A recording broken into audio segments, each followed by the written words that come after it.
Oi pessoal, tudo bem? Bem-vindo a mais um vídeo aqui no meu canal. Muita gente já deve ter ouvido falar no escultor Auguste Rodin. Alguns até já visitaram o Museu Rodin em Paris, onde funcionava o ateliê do artista e que foi aberto ao público em 1919. Entre as obras mais famosas dele estão O Beijo, O Pensador e As Portas do Inferno, além de várias outras. Mas pouca gente sabe que nesse mesmo ateliê trabalhou uma mulher que foi a sua amante, a sua musa e uma excelente escultora.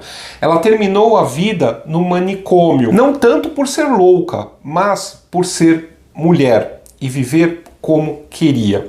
Seu nome era Camille Claudel e é a história dela que eu vou contar hoje para vocês. Camille Anthanaïs Cécile Cerveau Prosper Claudel nasceu em uma pequena aldeia no norte da França, chamada Fer-en-Tardenois, em 8 de dezembro de 1864. Seus pais tinham perdido um outro filho ainda bebê, pouco tempo antes. Assim, ela se tornaria a mais velha dos 3 filhos do casal Louis Claudel e Louise Athanase. Tanto ela quanto seus outros irmãos acabaram se tornando artistas. Camille virou escultora, Louise tocava piano e Paul se tornou um famoso poeta. Os pais de Camille eram muito diferentes um do outro. O pai era um financista, trabalhava com hipotecas e transações bancárias e tinha muitos interesses intelectuais. Ele tinha, por exemplo, uma biblioteca lotada de clássicos gregos. Já a mãe vinha de uma família formada principalmente por fazendeiros e padres e era muito religiosa. Como era esperado das mulheres daquela época, ela não se interessava por muita coisa além de cuidar da família e da casa. Por causa do trabalho de Louis Claudel, a família se mudou de cidade diversas vezes durante a infância dos filhos. Em 1876, quando Camille tinha 12 anos, eles se estabeleceram por um tempo em Nogent-sur-Seine. Essa cidade era muito conhecida pela cerâmica devido à argila da região. E foi com esse material que Camille experimentou modelar pela primeira vez, esculpindo formas humanas. No começo, isso era uma brincadeira de criança, mas logo virou uma atividade que movimentava toda a família, porque ela vivia pedindo para os pais, para os irmãos e para os empregados posarem para ela. O pai notou o talento da filha e procurou incentivá-la. Ele pegou algumas peças e levou para que fossem analisadas pelo escultor Alfred Boucher, que tinha nascido na cidade e que estava fazendo carreira em Paris. Boucher ficou muito impressionado com a habilidade de Camille e a tomou sob sua proteção como aluna e aprendiz. Se Louis mostrava muito interesse no talento da filha e aprovava e a ajudava no seu desenvolvimento artístico, a mãe nem em sonho queria que a menina se tornasse artista. Assim como a maior parte da sociedade daquela época, Louise não via com bons olhos que uma mulher enveredasse por essa vida que ela achava pouco adequada, ainda mais para uma jovem dama de uma família burguesa. A mãe queria que ela abandonasse essa ideia e se concentrasse em aprender habilidades para fazer um bom casamento. E claro que escultura não era uma delas. Em 1881, a família Claudel mudou novamente de endereço. Dessa vez, eles foram para Paris, para que Paul, o único homem da família, pudesse continuar os seus estudos. Por causa do trabalho, o pai ficou para trás, em outra cidade. Quando os Claudel se mudaram para Paris, a cidade vivia o auge da Belle Époque, como eu contei nesse outro episódio sobre esse período da história. Paris era o grande centro artístico e cultural da Europa. O impressionismo estava no auge e os artistas se reuniam nos cafés-concertos para discutirem suas ideias estéticas e apresentar as suas novas criações. Era um ambiente ideal para jovens com temperamento artístico, como os três irmãos. Logo, Camille se matriculou na Academia Colarossi, um centro de estudos artísticos muito progressista para a época. Essa não era só uma das poucas escolas francesas que aceitavam alunas, como permitia também que elas frequentassem aulas de nu artístico masculino, um escândalo para a época. O pai dela, como sempre, deu todo o apoio à filha, mas a mãe ficou, claro, horrorizada. Um ano depois, em 1882, Camille decidiu alugar um ateliê junto com outras 3 jovens escultoras inglesas que tinham estudado juntas em Londres e entraram na Academia Colarossi para se aperfeiçoar. Uma delas, Amy Singer, era filha do dono de uma fundição que produzia estátuas de bronze, algumas delas imensas, como a figura da justiça, que está em cima do Old Bailey, o Tribunal Criminal de Londres. Camille chegou a passar temporadas com a família de Amy e visitar a fundação lá na Inglaterra. Além das aulas na academia, Camille continuava sendo tutelada pelo escultor Alfred Boucher, que via nela uma artista em ascensão. Boucher visitava o estúdio dela uma vez por semana para acompanhar de perto o trabalho das 4 moças, e Camille ia aprimorando as suas esculturas com base nas críticas e orientações do mestre. Boucher apresentou Camille, o trabalho dela, para o diretor da Escola de Belas Artes, Paul Dubois, que também tinha nascido em Montjean-sur-Seine. Ele a achou uma jovem artista promissora no estilo naturalista, que era praticamente uma radicalização do realismo. No naturalismo se buscava trazer uma arte crua e pouco idealizada, em que o objeto retratado era representado de acordo com a realidade que o artista enxergava. Em 1883, Boucher teve que deixar Paris para se mudar para Florença, na Itália. Para não deixar as suas alunas sem um mentor, ele pediu para um amigo assumir o lugar dele. Foi assim que Camille conheceu Auguste Rodin. Ele tinha mais de 40 anos e ela ainda não tinha completado 19. Rodin nasceu em Paris em 12 de novembro de 1840, numa família da classe trabalhadora, e começou a aprender arte sozinho aos 10 anos, antes de entrar numa escola especializada. A carreira dele foi turbulenta e nessa época ele não era nem de longe tão famoso como acabaria se tornando.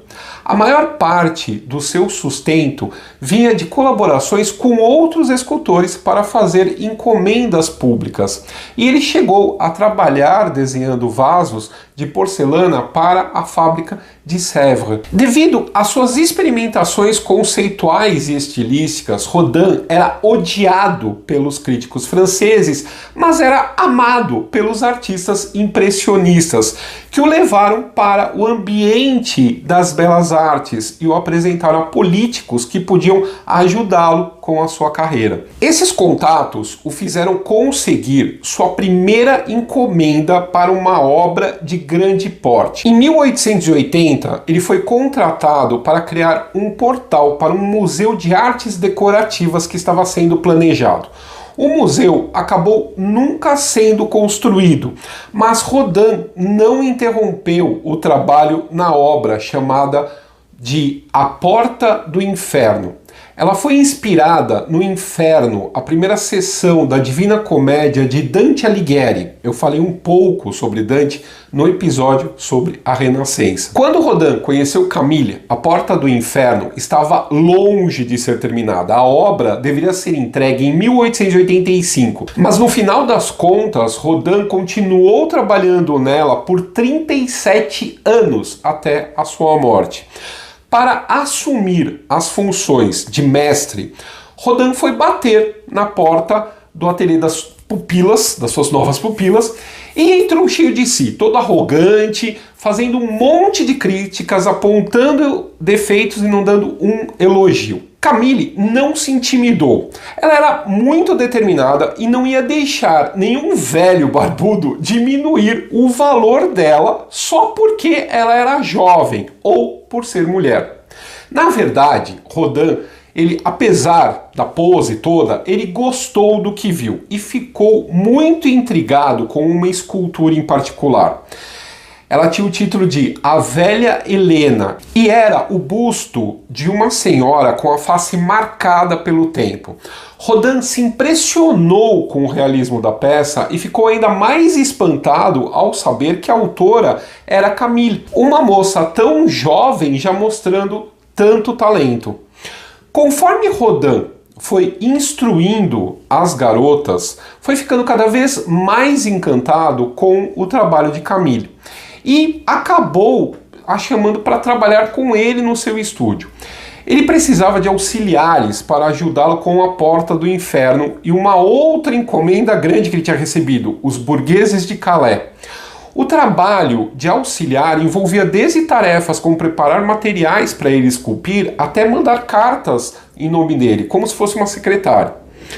Não demorou muito para que Rodin notasse a rápida evolução do trabalho de Camille e ele a incumbiu de fazer algumas partes mais detalhadas do trabalho, como as mãos e os pés das figuras dos Burgueses de Calais. Ela também passou a servir de modelo, posando para ele em algumas das figuras do Portão do Inferno. Embora Camille tenha abandonado o ateliê com as amigas para trabalhar com Rodin, ela não se contentava em ficar em segundo plano e continuou criando as suas próprias peças. Esse trabalho deu a ela a oportunidade de explorar a anatomia da figura humana, especialmente os nus, que se tornaram uma de suas marcas registradas. Entre 1882 e 1889, Camille expôs regularmente no Salão dos Artistas Franceses. A maioria das peças eram bustos e retratos de pessoas próximas a ela, como seu irmão Paul. Ela também chegou a ter trabalhos comprados por museus na França na década de 1890. O relacionamento profissional entre Rodin e Camille logo evoluiu para outra coisa. Ele foi ficando cada vez mais encantado pelo temperamento forte e pela beleza dela, que também se encantou pelo seu mestre. Em algum momento, não muito depois de começarem a trabalhar juntos, os dois se tornaram amantes. Havia dois grandes obstáculos para o relacionamento entre eles. Um era a diferença de idade, porque Rodin era 24 anos mais velho que Camille. O outro é que Rodin já vivia com outra mulher, Rose Berré, que era tudo que Camille não era. Tímida, séria e reservada. Rose conheceu Rodin em 1864 e os dois logo passaram a morar juntos, com ela trabalhando como costureira para complementar a renda do casal. Mas eles não se casaram até algumas semanas antes da morte dela em 1917. E ele também nunca reconheceu oficialmente o filho que teve com ela, Auguste Eugène. Rose não só posava para Rodin de vez em quando, como ajudava na organização do estúdio dele. Ela deve ter pensado que aquele era mais um romance de uma série de casos passageiros que o marido teve. Mas Rodin e Camille se apaixonaram profundamente. Eles compartilhavam modelos e estúdios e influenciaram muito um ao outro, tanto pessoalmente quanto artisticamente. Camille tornou-se confidente e musa de Rodin, que criou diversos retratos dela durante o período em que eles mantiveram o relacionamento e a usou como modelo em várias outras obras. Os trabalhos dele nesse período demonstram a intensidade da paixão que ele sentia por ela e muitas vezes são carregados de erotismo, como em A Eterna Primavera, de 1884. Embora Camille fosse mais reservada em exibir os seus sentimentos nas obras que ela fazia, o inverso também aconteceu. Rodin foi também muso dela e posou para Camille em diversas ocasiões. Uma das peças mais conhecidas é o busto de Rodin, que ela apresentou em 1892 no Salão Nacional de Belas Artes e que foi aclamado pela crítica. Muitas das obras de Camille, nessa época, mostram a influência de Rodin na maneira de expressar as emoções dos personagens esculpidos, como no Torso da Mulher Agachada, de 1895, em que a artista demonstra grande habilidade na expressão do corpo humano, mesmo não sendo um corpo completo. Por outro lado, Rodin também foi influenciado pela maneira como Camille esculpia. Um exemplo é a obra Galateia, uma figura feminina sentada em mármore de 1887. Ela tem a mesma expressão corporal de uma das obras de Camille, Jovem com uma Coroa de Flores, realizada em 1885. A própria escultora reaproveitou a pose em outras esculturas, mas ela acabou ressentida da cópia feita pelo mestre, porque quem acabou sendo acusada de plágio foi ela, sendo que a obra dela inicial era anterior à dele. Como dá para notar, nem tudo era um mar de rosas nesse romance. Para complicar ainda mais as coisas, embora Rodin estivesse apaixonado por Camille, ele não abandonava a Rose, como também continuava dormindo com outras mulheres. Camille não disfarçava os ciúmes e, por causa disso, na tentativa de manter uma certa distância entre eles, ela foi passar uma temporada com as suas amigas e o irmão Paul na Inglaterra em 1886.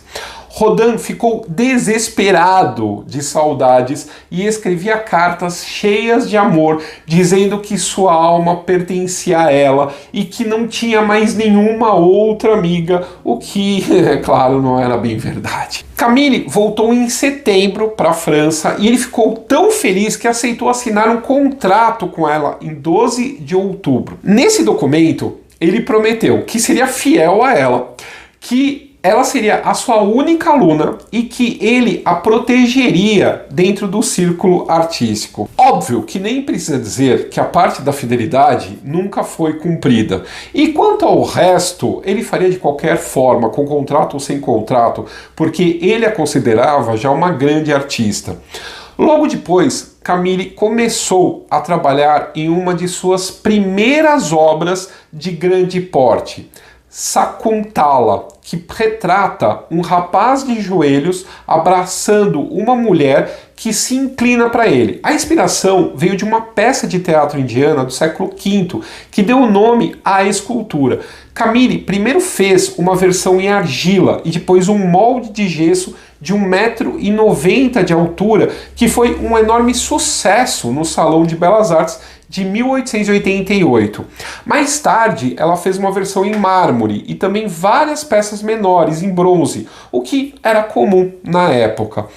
Acredita-se que Sakuntala teve uma inspiração na obra mais famosa de Rodin, O Beijo, e acabou inspirando outros trabalhos dele também. O irmão de Claudel, Paul Claudel, odiava que se comparasse O Beijo com a obra da irmã, que ele considerava muito superior ao de Rodin. Quem não gostava nada do relacionamento entre os dois era a família dela, especialmente a mãe e o irmão Paul, que eram muito católicos. A mãe sempre teve uma relação turbulenta com Camille desde que ela era criança e nunca aceitou que ela trabalhasse como artista, em vez de se casar e ter filhos, como a irmã.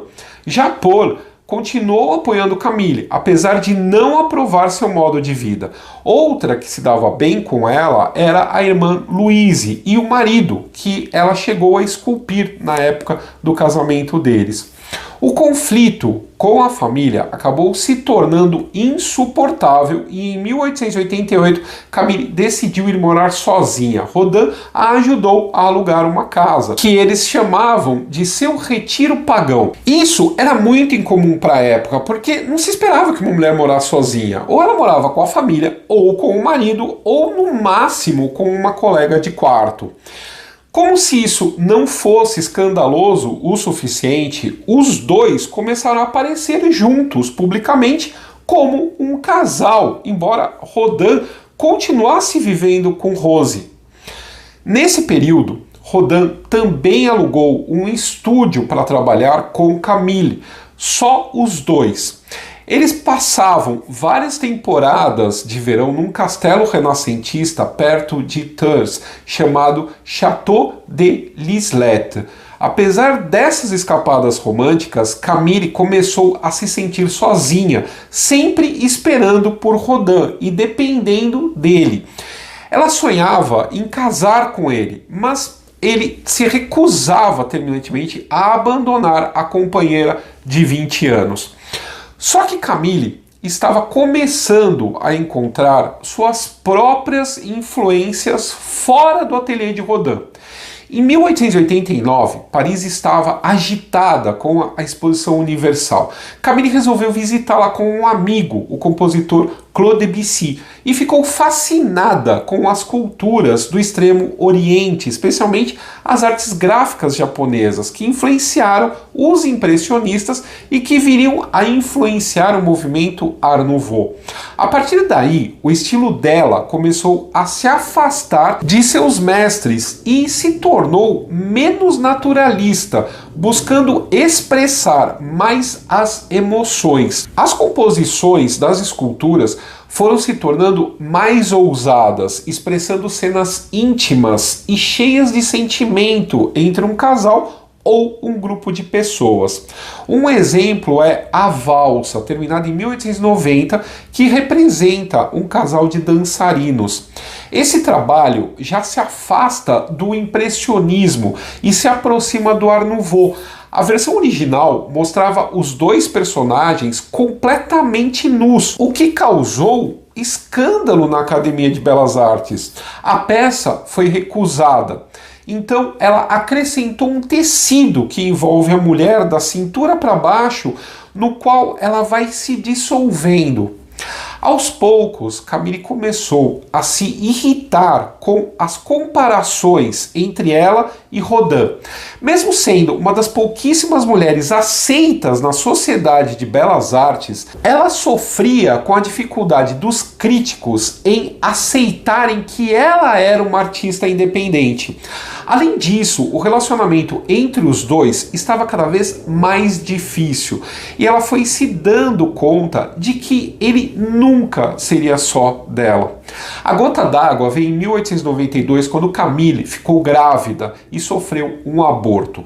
Acredita-se que esse aborto foi provocado porque ela, mais tarde, chegou a insinuar numa carta que Rodin a tinha forçado a tirar o seu bebê. Bebê esse que pode não ter sido o primeiro. Lembra que eu falei que ele nunca reconheceu o filho que teve com a Rose Perret? Pois é, imagina o que ia ser na sociedade ele aparecer com outros filhos, agora com outras mulheres. Ia ser um escândalo, ainda mais moça da sociedade como Camille. Camille, nessa época, acabou decidindo encerrar de vez o relacionamento entre ela e Rodin. Ele não queria se separar dela de jeito nenhum e durante anos escreveu para ela cartas apaixonadíssimas pedindo para que ela reconsiderasse, mas Camille se manteve firme. Ela até saiu do tal do refúgio pagão e alugou um apartamento no seu próprio nome. Apesar disso, os dois continuaram trabalhando juntos e se vendo com frequência por mais 6 anos. Esse foi um período muito difícil para ela, porque a academia continuava tendo problemas em enxergar com seriedade uma mulher escultora. E ela não conseguia financiamento para realizar as suas ideias. Uma parte disso ocorria por causa da sua ousadia estética e outra por causa dos temas que ela usava, tidos como sexuais, como aconteceu com a valsa. Isso já seria escandaloso vindo de um homem, mas era visto como inaceitável para uma artista mulher. Por conta disso, Camille continuou dependendo de Rodin, tanto em termos financeiros como artisticamente.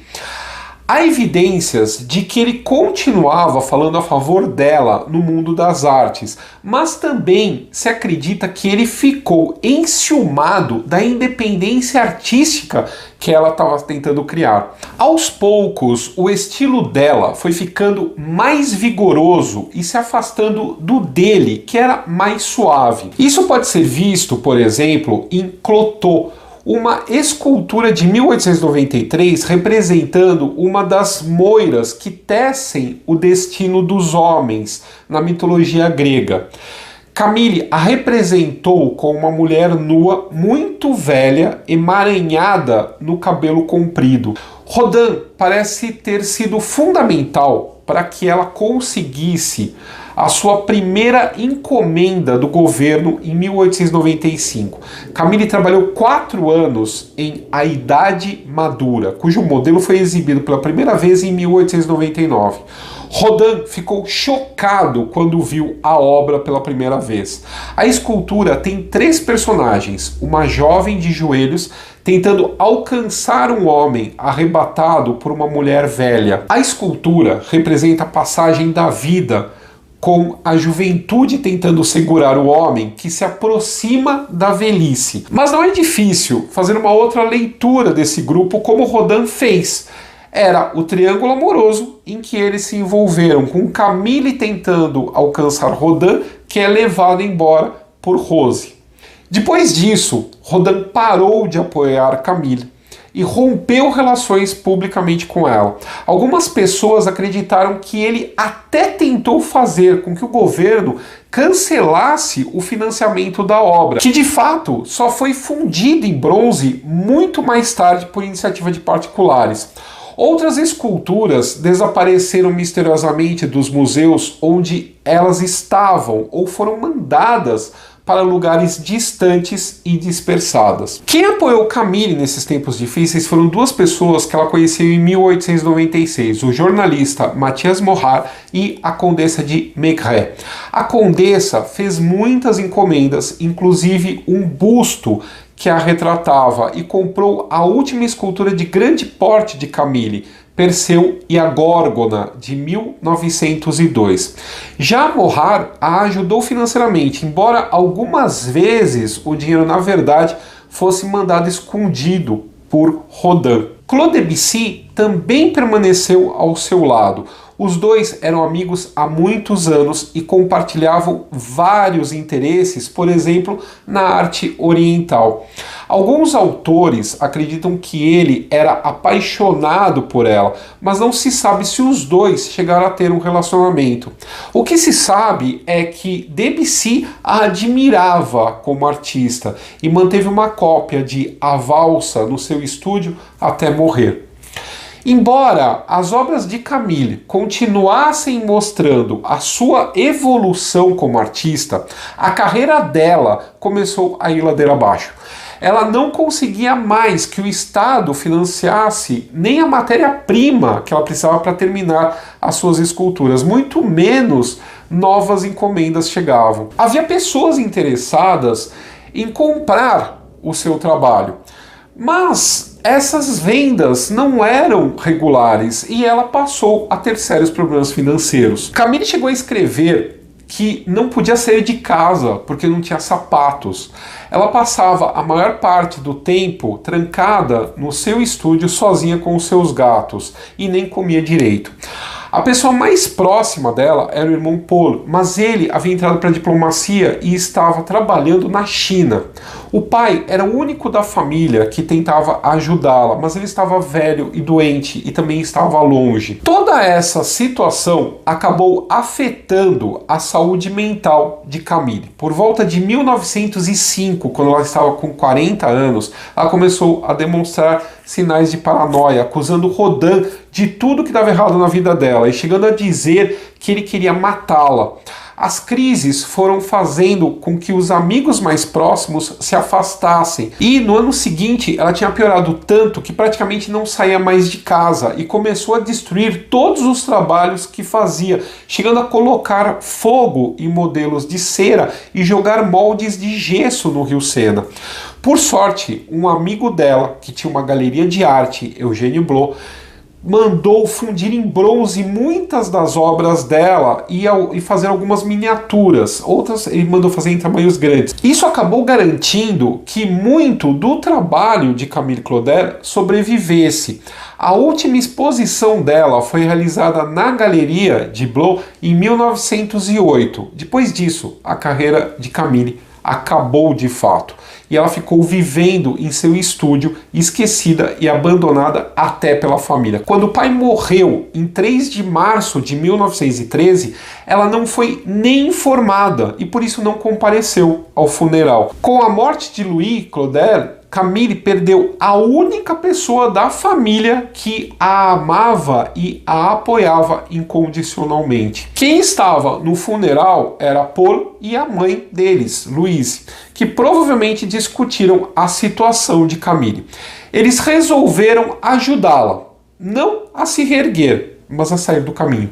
Afinal, para a mentalidade da época, não era normal uma mulher com as atitudes de Camille, trabalhando como artista, morando sozinha e se relacionando com um homem que não era o seu marido. E o que se fazia na época com pessoas que não eram consideradas normais? Trancavam elas num manicômio. Em 7 de março, apenas 4 dias após a morte do pai dela, o irmão Paul e a mãe conseguiram que um médico assinasse uma declaração dizendo que Camille sofria de esquizofrenia e precisava ser internada. Ela foi levada para o manicômio de Ville-Évreux em 10 de março de 1913, aos 48 anos. No documento de admissão aparece que a internação foi voluntária, só que as únicas assinaturas são do médico e de Paul, não tem a assinatura dela. A ideia da internação teria sido da mãe dela, mas ela não poderia assinar o pedido porque era mulher. E nessa época era preciso haver um homem responsável por essas decisões. Se Paul tivesse dito não, Camille não teria sido internada, mas ele não disse não. Os médicos que avaliaram Camille chegaram à conclusão de que entre uma crise mental e outra, ela tinha plena capacidade de pensar claramente e não precisava ficar internada. Ela podia receber tratamento enquanto mantinha uma vida normal. Mas Paul e a mãe se recusaram a permitir que ela fosse liberada. Paul chegou a escrever a Camille dizendo que ela estava no asilo para se penitenciar dos seus pecados. Quando começou a Primeira Guerra Mundial, em 1914, Camille foi transferida para outro manicômio, em Mondevergue, no sul da França, para ficar longe da frente de batalha. Os médicos continuaram tentando convencer a família a deixá-la sair, porque ela foi melhorando, mas a mãe dela recusou até mesmo a tentativa de reintegrá-la dentro da família. Louise chegou a proibir que a filha recebesse cartas de outras pessoas que não o irmão. Camille viveu em Mondevergue pelo resto da vida quase sem contato com o mundo de fora. Paul a visitou 7 vezes, a irmã Louise uma só e a mãe nunca. De vez em quando, um dos antigos amigos conseguia furar esse bloqueio e depois de visitá-la, o jornalista Mathias Morard chegou à conclusão de que Paul era o culpado de querer se livrar da pessoa mais genial da família. Em 1943, em plena Segunda Guerra Mundial, Paul Claudel recebeu a notícia de que Camille estava muito doente. Ele arriscou a vida atravessando a França, ocupada pelos nazistas, para vê-la uma última vez, mas foi embora logo depois e não estava com Camille quando ela morreu em 19 de outubro de 1943, depois de 30 anos presa. Camille foi enterrada em um túmulo simples no cemitério local, sem a presença de ninguém da família. 10 anos mais tarde, teve exumação, os ossos foram transferidos para um túmulo coletivo do asilo. A família nunca se preocupou em mandar buscar o corpo dela, fazendo com que ela nunca tivesse direito a uma sepultura própria. Quem nunca esqueceu dela foi Rodin. Quando ela foi internada, ele já tinha 70 anos e estava doente, preparando o seu trabalho para ser doado para o governo francês, formando o que hoje é o Museu Rodin. Enquanto ele fazia isso, ele decidiu que o museu deveria ter uma sala dedicada às esculturas de Camille. Rodin morreu em 17 de novembro de 1917, mas o seu desejo só se realizou 35 anos depois, em 1952, quando Paul Claudel doou várias esculturas de Camille para o museu. Esse foi só o começo do reconhecimento de Camille como escultora de talento. Uma grande exposição das suas obras teve que esperar até 1984 e foi só em 2003, quando se completaram 70 anos de sua morte, que começou a discussão sobre criar um museu dedicado a ela. O Museu Camille Claudel foi aberto em 2017 na antiga casa dos Claudel em Nogent-sur-Seine, depois que o Estado francês comprou da família mais de 70 peças da escultora, incluindo o busto de Rodin. Hoje Camille Claudel é reconhecida como uma das maiores artistas da sua geração. As suas obras estão presentes em vários dos principais museus do mundo e são muito procuradas. Nas raras vezes que aparecem em leilões, chegam a alcançar valores mais altos do que as esculturas de Rodin. Ela não poderia ter uma vingança maior do que essa, né? Tem dois filmes franceses. Um é o Camille Claudel, com Isabelle Adjani e o Gérard Depardieu. É um filme bem da década de 80. E tem um mais recente que se chama Camille Claudel 1915, que aí já fala dela dentro do hospício, com a Juliette Binoche. São dois filmes muito interessantes para quem gostou aqui do tema, vale a pena assistir, tá legal? Bom, gente, não esqueçam do like, dislike, curtidas, comentários aí embaixo, por favor, para ajudar aqui o canal. E não se esqueça para ver se teu sininho está ativado. Se não está ativado, ativa ele. Clica para receber as notificações, para receber aqui os vídeos novos do canal. E para ajudar o canal, além de assistir esse vídeo até aqui, você pode contribuir entrando para o clube do canal, o link está aqui embaixo, ou então mandando um pix para nós, tá legal? Um abraço, até o próximo vídeo.